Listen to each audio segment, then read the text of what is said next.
Les dieux de la fiction, gouvernement.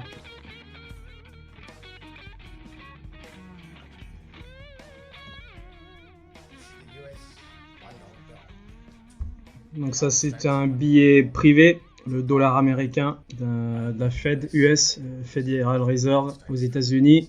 C'est certainement pas les États-Unis d'Amérique. C'est une banque détenue par les Rothschild.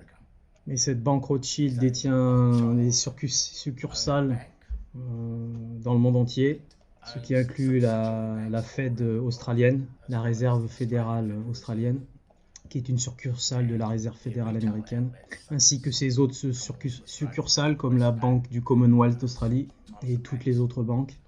Donc elles sont tous détenues, sont tous la propriété privée de la banque mère, la Réserve fédérale américaine. Et cette banque mère est le trustee, le fiduciaire, pour le Vatican. Et le mot juif, je mettrai les liens dans la description. Ici, tribunal juif, cour en anglais étant tribunal. Donc un facteur de cour, de tribunal, ou un clerc de tribunal, un banquier juif, un juif de cour. Donc c'est eux qui géraient les actifs financiers, administratifs des nobles et princiers européens, mais surtout allemands. Donc ils faisaient un peu office de hauts fonctionnaires vers 1600. C'est ces commerçants qui viennent à la rescousse de la division du Saint-Empire romain, et donc c'est Meyer, Amschel, Rothschild. Bien sûr, tout cela en échange de privilèges et d'anoblissement. Donc si c'est bien ça, eh bien, on parle des Juifs du Vatican, les Juifs vaticanais. Le truc bizarre par rapport à ce billet de $1 américain, donc on voit bien que c'est écrit « In God we trust », donc en Dieu nous avons confiance, trust étant la fiducie aussi. Et donc j'ai demandé à beaucoup de gens, où est-il dit, où est-il écrit, en anglais, en Dieu nous faisons confiance. Et on me répond tout le temps, c'est marqué là en gros. Non, moi je dis ok, mais j'arrive pas à le voir. Mais en fait, c'est pas écrit en anglais.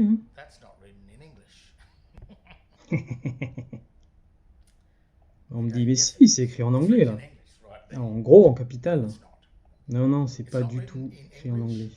C'est pas écrit non plus en langue de signes américaine, en langage des signes, ni en latin d'ailleurs. Quand tu utilises le langage des signes américain, qui est un texte tout capital, majuscule, comme celui-ci, il doit suivre les règles grammaticales du latin, donc avec le tiret entre les mots, ce qui est différent donc de la règle grammaticale anglaise. Et ça doit être écrit en petites lettres, pas en capitale, pour l'anglais en tout cas, qu'à partir de une ou deux lettres marquées en capitale, ou en hiéroglyphique, on ne le voit pas dans la langue anglaise. Ça ne fait pas partie de l'anglais classique, courant. Et ce billet, en fait, contient aucun anglais, nulle part d'ailleurs. Alors, entre parenthèses, l'Institut Tavistock, l'institution créée en Angleterre afin de tromper les masses et d'amener l'ingénierie du consentement. Donc le billet ne contient même pas de latin non plus, c'est un latin débasé, donc le latin de cuisine, le dog latin, une définition du Black's Law. Donc un latin de cuisine est un latin débasé, qui ne suit pas les règles grammaticales, donc avec une autre grammaire d'une autre langue, qui est l'anglais ici, et c'est ce qui trompe les masses illettrées, car on ne sait pas lire en fait. Et d'ailleurs on ne peut pas lire et comprendre le tout capital. Donc ce qu'ils ont réussi à faire avec cela, c'est qu'ils ont réussi à créer un langage complètement fictif, corrompu, satané, donc du nouvel ordre mondial.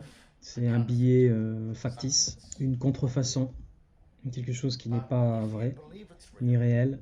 Mais si toi tu crois que c'est réel, alors c'est réel. On arrive dans la tromperie, la séparation du surnom, du nom de famille, qui n'est pas une vraie pièce, même si ça reste une pièce fiction, un jeton qui t'emmène dans un jeu privé. Tu te retrouves dans le Monopoly, le jeu du Monopoly. Ces billets sont fictifs, mais sont régis et sont vrais dans les règles du jeu du Monopoly quand tu joues. Donc le dollar US c'est pareil, l'euro c'est pareil, toutes les monnaies c'est pareil. Ça appartient à la Fed US. Ils ont créé tout ce truc-là, la banque Rothschild, et certainement en relation avec le Vatican. Ils ont créé un système interne entier de monnaie où tu dois consentir à jouer au jeu et donc accepter les règles du jeu. Et donc comprendre le consentement, c'est sortir du jeu, comprendre les règles. Tous les adjectifs qui définissent débasé sont les pires des adjectifs. Un péché, une tromperie, criminel, tous les mots les plus pourris. Sata, sache mot débasé. Corrompu, bâtard, indécent, obscène, pollué, pourri, vicié, dégénéré, perverti, abandonné, débauché, immoral. Donc ce dieu qu'il vénère sur ce billet, God, c'est une illusion. Et si Lucifer est le dieu de l'illusion, le dieu des illusions, donc on en revient à Baphomet, à Baal, dieu païen, payant, Satan, Moloch. Donc c'est le dieu que eux considèrent sur ce billet. Et si tu fais partie de ces sous-divisions et de toutes ces succursales, comme Wall Street, où là on voit le taureau qui est Moloch et Lucifer, donc les autres succursales comme le Commonwealth de l'Australie, toutes les entreprises, les régions, les États, le Queensland, l'État du Victoria, l'État de la Nouvelle-Galles du Sud, l'État de l'Australie de l'Ouest. Donc si tu fais partie d'un de ces États, en fait, c'est pas vraiment des États, c'est des succursales, sociétés privées de la Réserve fédérale américaine. Et eux vénèrent le dieu Baal ou Baphomet, Satan. Satan t'habite. Et donc Satan est relié à Saturne, l'ancien dieu romain, dieu grec aussi bien sûr. Et là on voit le temple de Saturne à Rome. Et pour l'Australie, en 1973, l'Australie a signé le traité de l'Unidroit du Vatican de Rome, le traité de Saturne. La faux représente l'anneau de Saturne, le dieu des sacrifices des enfants. Le temps, bien sûr, nous mange tous les jours. Le temps, c'est de l'argent. Et donc, c'est ce que ce billet vous dit, il vous explique dans sa symbologie. Et parce qu'on nous a tellement lavé le cerveau, nous, on lit les inscriptions du billet, cette langue des signes, ces hiéroglyphes égyptiens, bien sûr. On les lit comme de l'anglais, du français, comme si les inscriptions étaient l'anglais, qu'on les comprenait.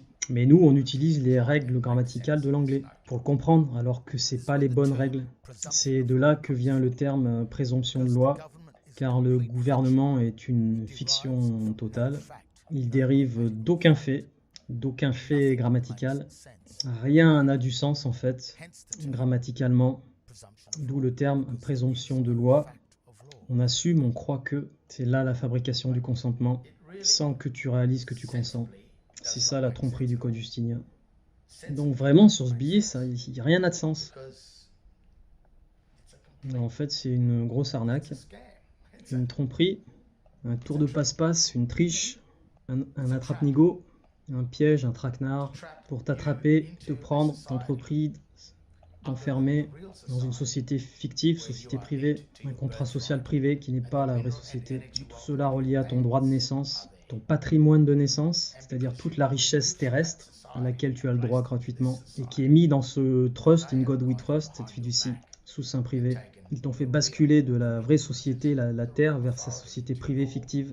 Construction mentale, par derrière, il te pique toutes tes richesses. La vraie terre, toutes les richesses minérales et énergétiques de toutes les nations converties en profit par les banquiers internationales, c'est de la piraterie. Tout cela va dans ces comptes de gouvernement et État fictifs, simplement parce que tu es illettré grammaticalement et que tu ne peux pas voir cette fiction. Parce que tu crois que ce que tu vois est vrai, tu crois que ce billet est vrai, réel, qu'il a du pouvoir, mais ce n'est pas de la vraie monnaie. C'est la langue, le langage gnostique de Lucifer. Un billet fictif.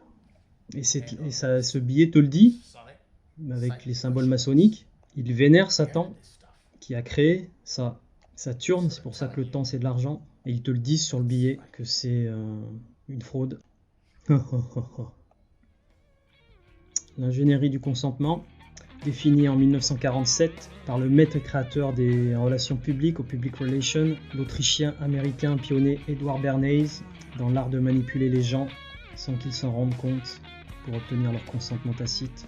C'était le neveu de Freud et il expliquait qu'on pouvait manipuler les gens à vouloir ce dont ils n'ont pas besoin, que cela est lié à des désirs inconscients.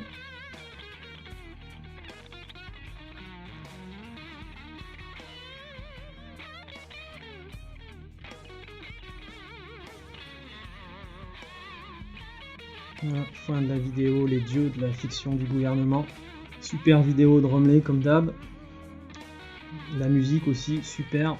Donc si vous voulez lui faire un don, achetez sa musique, il y a un lien sous la vidéo originale. Donc si vous jouez le jeu de leur fausse monnaie, c'est qu'à un moment dans le temps, vous avez consenti. Et ce jeu est joué dans un langage débasé, qui est une fiction, une corruption, une fraude. Traduction, adaptation aussi, hein. Jackfruit.